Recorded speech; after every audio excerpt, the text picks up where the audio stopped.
This is WZRD Chicago 88.3 FM, and we have with us the Kiffness, aka David Scott. How are you, David? I'm great. How are you doing? Very well. Well, we really enjoyed your show, and we know that you've been an activist. So, what started you as an activist, and then what was first, the music or the activism? Sure. Probably the music. When I was a little boy, I was just always interested in musical instruments. We had a piano in our house, and no one told me to play or anything. I used to just, sit at the piano and play all day. And I think music's just something that's always been a part of my life. And then, through my university days and going into my early career, I saw that music could be used as a tool for, talking about things that I thought were maybe unfair, whether it's political or, with animals. And I just naturally gravitated towards, speaking about things that I cared about and using music as the sort of medium to do that. And I think music, speaks to everyone. And, if you're talking about something that's maybe difficult to talk about, I think music almost makes it easier to, it makes it more palatable for someone who might not be receptive to your message.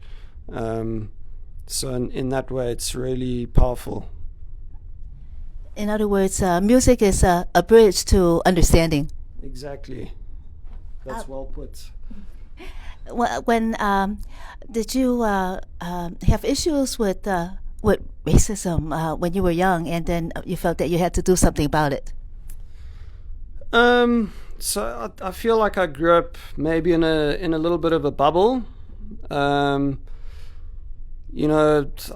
had friends from all kinds of backgrounds, in junior and high school and university. And, I think, in those sort of environments, you kind of just see everyone as your peers, no matter what their race or their background is.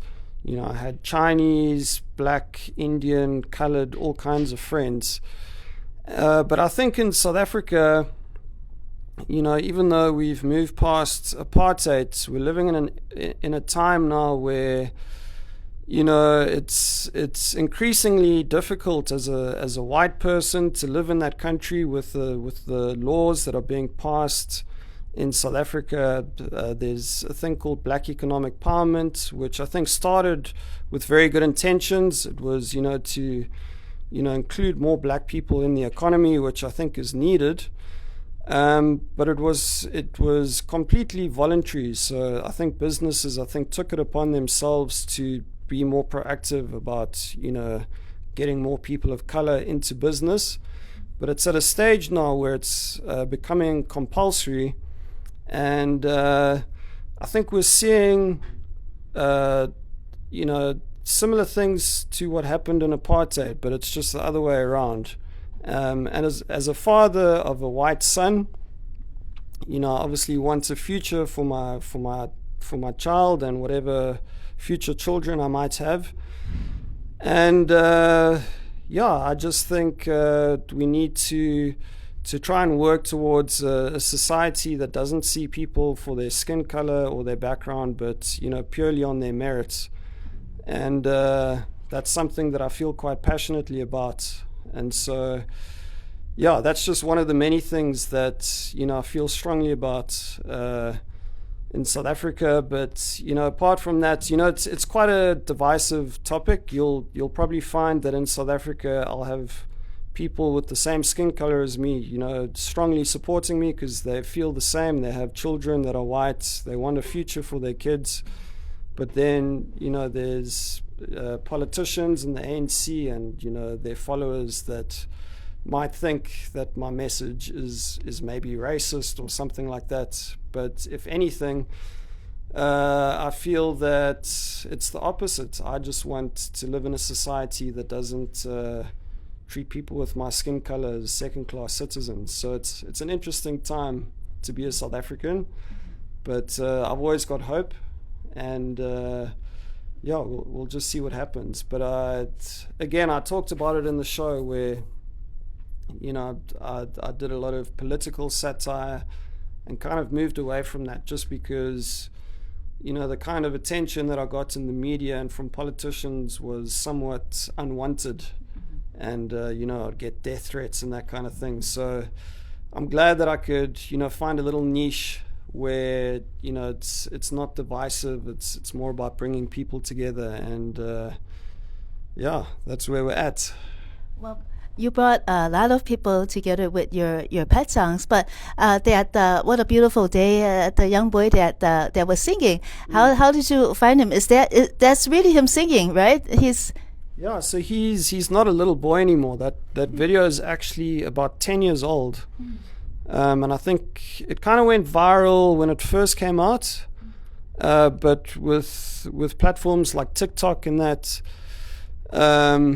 What we're seeing is a lot of old videos kind of being re-uploaded through platforms like TikTok, and they're blowing up, you know, 20 times, 30 times bigger than they did initially, because, you know, if it gets into the algorithm, it can just really explode. So, you know, my fans send me videos all the time, and this was just one of those videos that people sent me. And, yeah, I always try my best to reach out to the people that I want to work with. So we're able to get hold of Rushawn, the boy. Yes.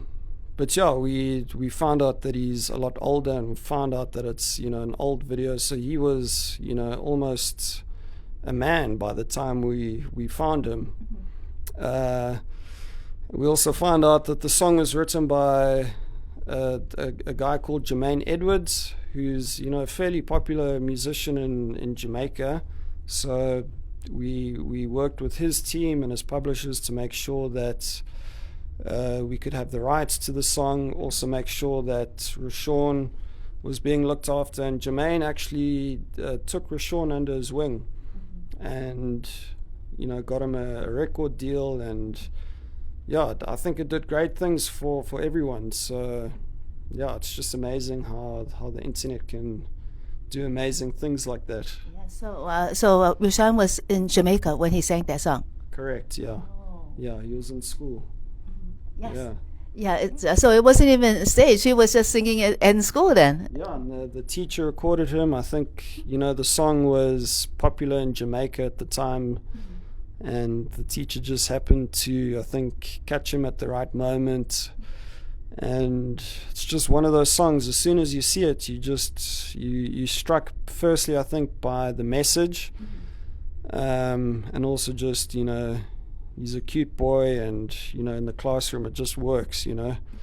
And as a Christian myself, you know, I think the message really rings true, you know, that no matter what our circumstances are, we need to just, you know, give thanks. And, you know, when I'm feeling low, or, you know, I'm being attacked by the media, whatever it is, you know, just to give thanks, because even in the tough moments, I think that's actually when you learn the most about yourself. So always try and see the positive, even in moments of pain or suffering. For the cat videos, that one, Hahi Hahi. So was that cat one of your cats? It's not my cat. The cat actually belongs to a gentleman in Japan, and he is one of the few people that we've tried our best to reach out to, but just haven't been able to get in touch with. So we're hoping that he's at least seen the song, and, you know, we want to make sure that he gets royalties from the song. But yeah, again, just a wonderful cat sample, beautiful cat, and as soon as I saw it, I just knew this is going to be a beautiful song. So yeah. So someone sent it to you, and it wasn't the owner of the cat. Someone else sent the.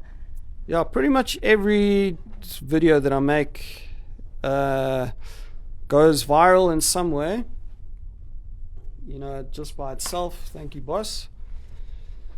You know, they go viral on Instagram or TikTok, and then, you know, my fans will see it, and then they'll think this is a song that the Kiffness can remix. So I think that particular video got sent to me, you know, at least 100 times. And so I thought, okay, people want to hear this. Mm-hmm.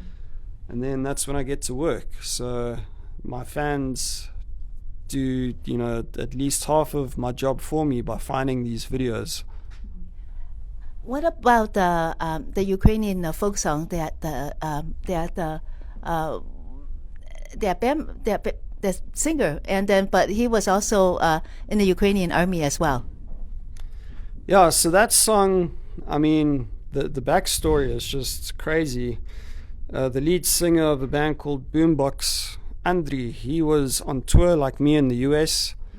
And when the war broke out in Ukraine, he cancelled the rest of the tour and went back to Ukraine to defend his country.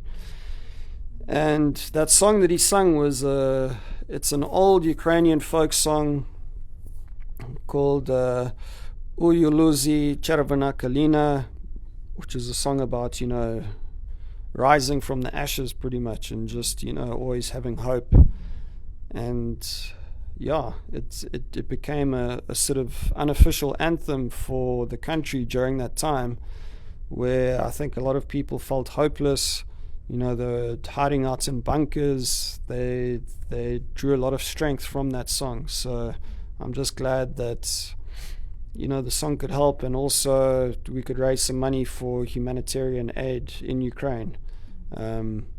Yeah, with songs like that, you don't want to, you know, profit from it.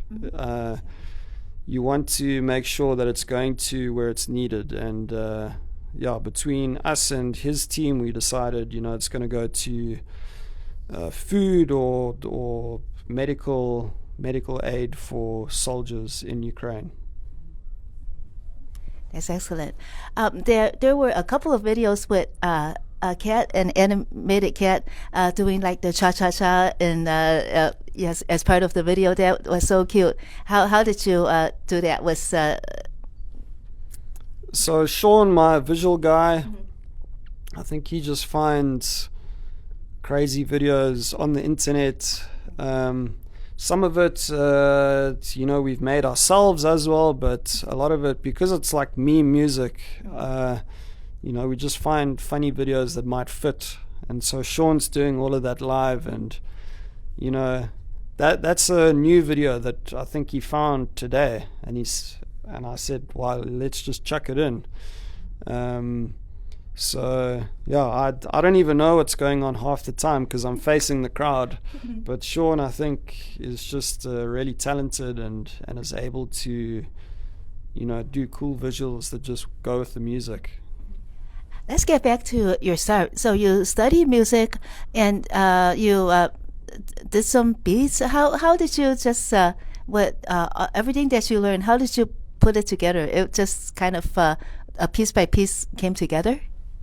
I've been, you know, experimenting with music production since I was a young boy, since I was about 13. And yeah, when I produced my first song, I just thought, this is great, you know. I never thought it would turn into a career. I just enjoyed doing it. And so from 13 up until now, I've just always been fascinated with music production. I can sort of play the trumpet and a few other instruments, but I don't think I have the sort of diligence to practice and become like a really like a virtuoso. So I've spent a lot of time doing music production, but there was a band in South Africa called Goldfish that I saw performing live.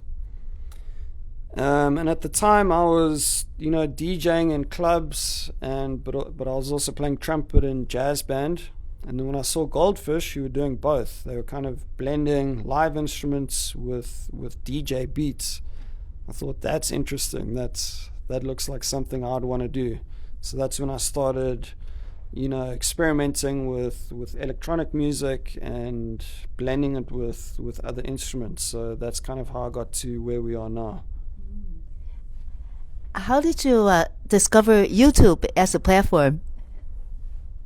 Yeah, I mean, I've always had a YouTube channel, but never really saw any crazy growth in my early years. But at the start of the lockdown, I think I had about 3,000 subscribers when I started doing parody songs about the COVID lockdown and all that kind of thing. That quickly grew to about 70,000. So I thought, okay, this is great, because I was making songs about things everyone was going through, and so I was able to find an international audience. But then when I started doing Ivan Polka and the cat songs, that 70,000 quickly grew to 1 million. So yeah, when that started happening, that's when I realized this could maybe be a full-time career, making videos for YouTube. You do have a very special sound. It's very catchy.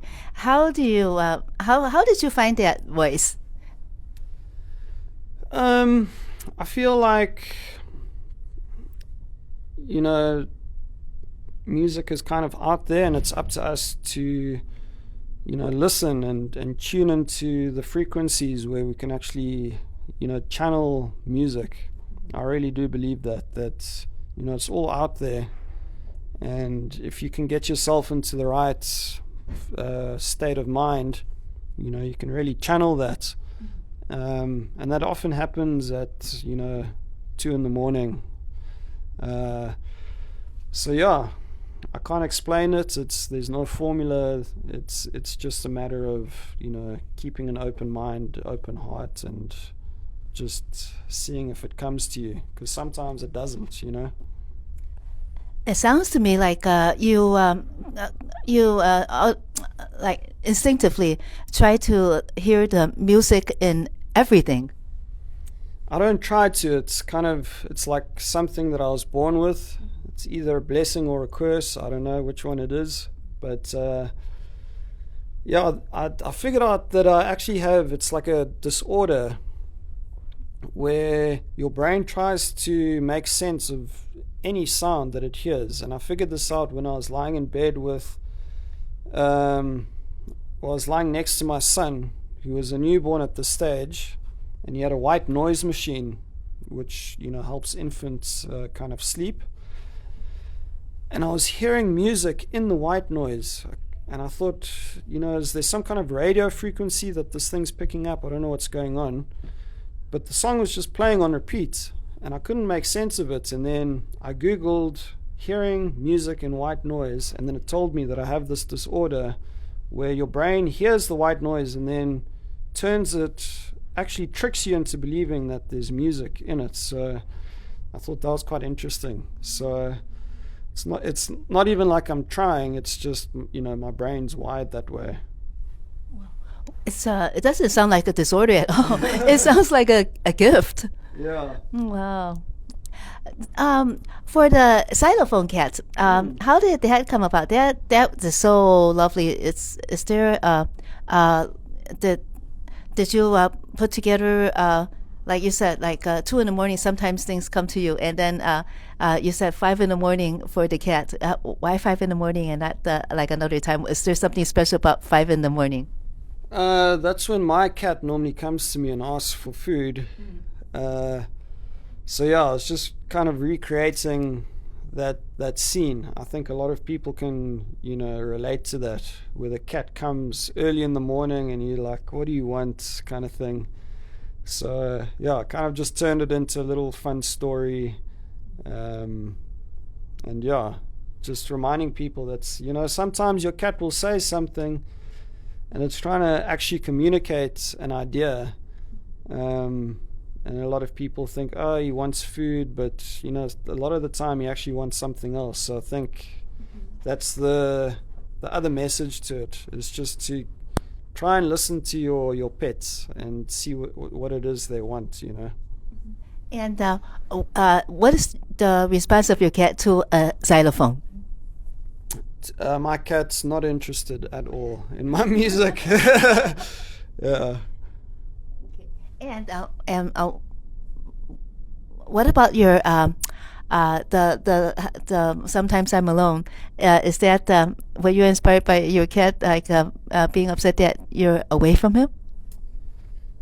A little bit, but I was also I was feeling a little bit frustrated at that time. There was a lot of stuff with my business that I was having to work through.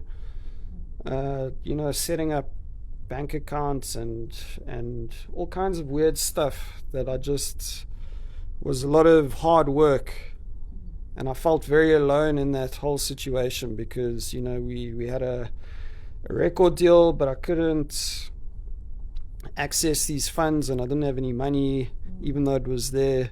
So it was just like a weird time in my life when I made that song. So I think I was channeling a bit of that, where I was feeling a bit frustrated and alone in a difficult situation, and it helped making that song actually. Yeah. Well, that song became a work of art. It was that was the first song that I heard of yours, and I became a fan ever since. Oh, thank you. Okay, so what's in the future for you besides touring? I think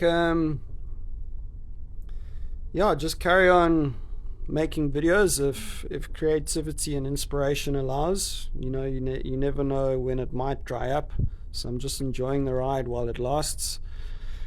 But I think also just spending more time with family next year. I think we're gonna maybe tour a little bit less. My little boy is 3, and I think misses his dad a bit, so I wanna just enjoy time with family next year, and maybe yeah. And one more question: where did you come up with the name the Kiffness? So Kiff in South Africa is slang for awesome or cool. Oh. It's surfer slang. And at the time when I made the name, there was another band called Die Antwoord from South Africa that was blowing up. And I thought it was so cool that a South African band with a South African name was, making waves overseas. So I thought, well, maybe if I also make a South African name, it's true to who I am, and it might, be interesting to someone overseas who might not know what it means, or it's just something interesting. So that's how I came up with it. Thank you so much, David Scott, the Kiffness, for interviewing with us.